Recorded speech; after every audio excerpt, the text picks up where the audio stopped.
ma gis benn kilifa politique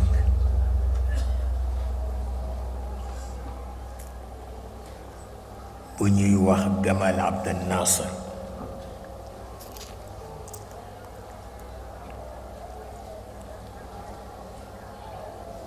mu ni ma Cheikh man ku gëm philosophie l'islam la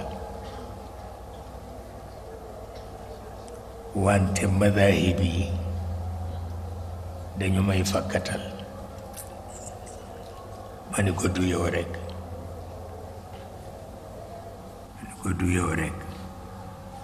mu ni ma dama bëggoon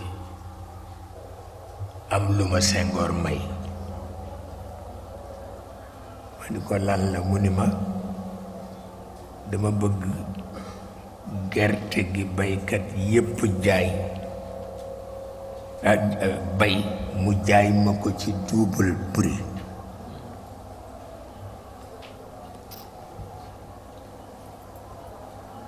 soble si ma bay man yépp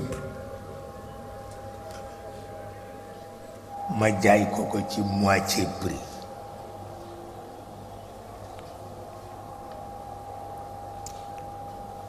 mu ni ma dama bëgg nga waxal ma ko Senghor seetal boobu njëriñ li baykat yi fii bay yépp mu jënd ko ci double prix lañu bay ñoom ci soble ndax ne dégg na ni waa Sénégal ñu sopp soble lañu mu jaay leen ko ci moitié prix ma ni ko bu ma ko waxee du ko gëmee ndax loolu am na solo ma ñëw wax ko Senghor mu toog ba mujj muy reetaan ma ni ko reetaan bi pour lan la mu ne ma gis nga bu ma ko defoon nangu ko léegi balaa am ñaari weer tubaab yi jële ma fi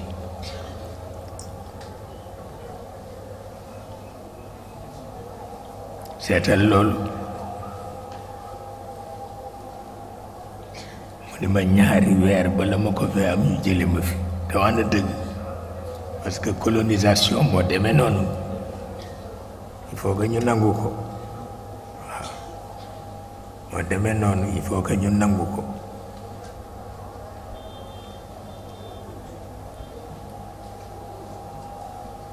te defe naa ba tey loolu mooy wéy defe naa ba tey loolu mooy wéy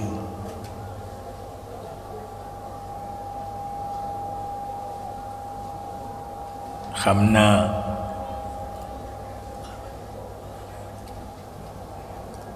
dem nañu ci ba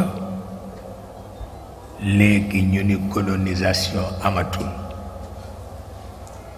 am nañu liberté am nañu indépendance waaye dara du ci dëgg tey lañu gën a nekk colonisé abadan yàlla xam na ko